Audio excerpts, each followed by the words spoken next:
ህጻናት ላይ የሚከሰት የመተንፈሻ አለርጂ አንዳንድ ህጻናት ኖርማሊ እኛ ለምን ተነፍሳቸው እና በአየር ቧንቧችን ለሚገቡ ጥቃቅን ነገሮች አለርጂን እንላቸዋለን ለነሱ በጣም የተጋነነ ምላሽ ይሰጣል የሰውነት የመከላከል ይሄ በሽታ የመከላከል ሲስተማችን አለ አይደል ኢሚዩን ሲስተም ምንለው እሱ በጣም የተጋነነ ምላሽ ይሰጣል እና እነዛ አለርጂኖች በሚገቡ ጊዜ በመተንፈሻ አካል ውስጥ ኢንፍላሜሽን ወይም ቁጣ የምንለውን ይቀሰቅስና አንዳንድ ምልክቶች እንዲያሳዩ ያደርጋል ማለት ነው ከሌላው ሰው በተለየ እኛ ኖርማሊ ምን ተነፍሳቸው ስንተነፍስ የምናስገባቸው ነገሮች ወደ አየር ቧንቧችን እነዚህ ልጆች ላይ ረብሻን ፈጥረው የተለያዩ ምልክቶችን ሲያመጡ የምንሰጠው ስያሜ ነው የመተንፈሻ አካል አለርጂ የምንለው ህመም ማለት ነው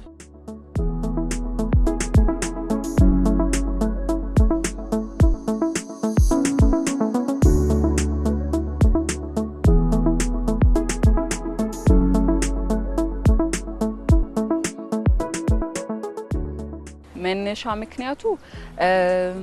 ዋንኛው የዘር ወይም በዘር የሚመጣ ተጋላጭነት ነው ይሄም ማለት ቤተሰብ ውስጥ አስም ያለበት ሰው ካለ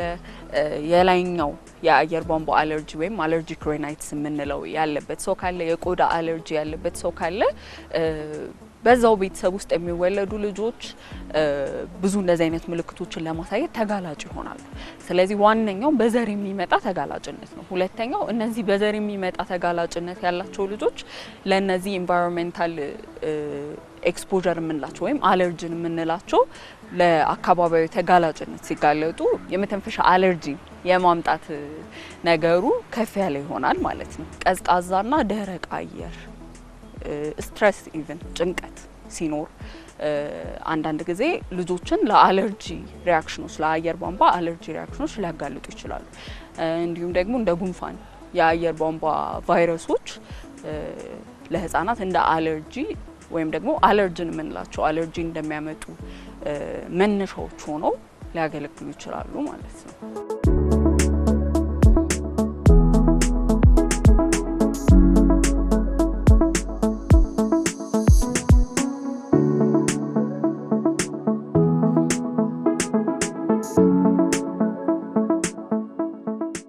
ከአፍንጫ ጀምሮ እስከ ትራኪያችን ድረስ አፐር ትራኪያ ድረስ ያለው የአየር ቧንቧ ድረስ ላይ ያለ አለርጂ ሲሆን ብዙ ጊዜ የማስነጠስ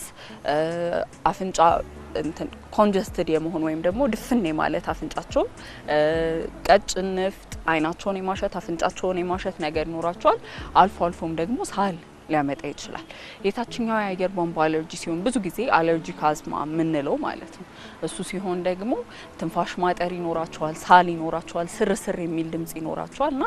በደረት አካባቢ የመጨነቅ ጭንቅ ማለት ወይም እፍን ማለት ስሜት የመሰማት እነዚህ ምልክቶቹ ናቸው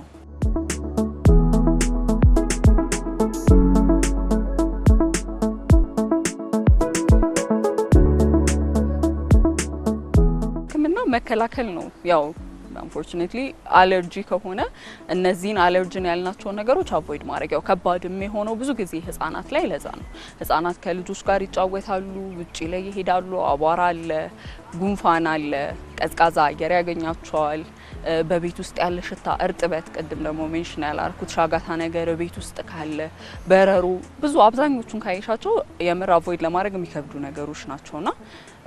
እነዚህን ግን በተቻለ አቅም አንድ ልጅ የአየር ቧንቧም ይሁን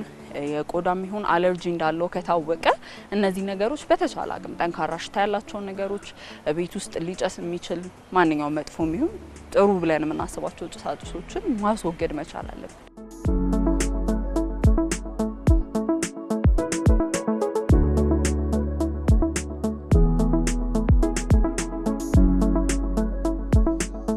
ቤታችን በተቻለ አቅም ደረቅ መሆን አለበት ንጹህ መሆን አለበት ቤት ውስጥ ምንጣፍ መኖር የለበትም የቤት ውስጥ እንስሳት ውሻ ድመት የምንወዳቸው እነሱን ማስወገድ ሊኖርብን ይችላል ለዛ አለርጂ ላላቸው ልጆች የመጀመሪያው ህክምናችን የሚሆነው እነዚህን አለርጂውን ሊያባብሱ የሚችሉ ብዙ ነገሮችን ማስወገድ መቻል ሁለተኛው ያው የመድኃኒት ህክምናዎች አሉ ልክ እንደ አለርጂ አይነት አለርጂክ ራይናይትስ ሲሆን አለርጂክ አዝማ ሲሆን የቆዳ ሲሆን የተለያዩ የሚሰጡ መድኃኒቶች አሉ እነሱን በአግባቡ በመስጠት ከዛ ደግሞ ክትትል በማድረግ ልጆቹን ማከም እንችላለን ማለት ነው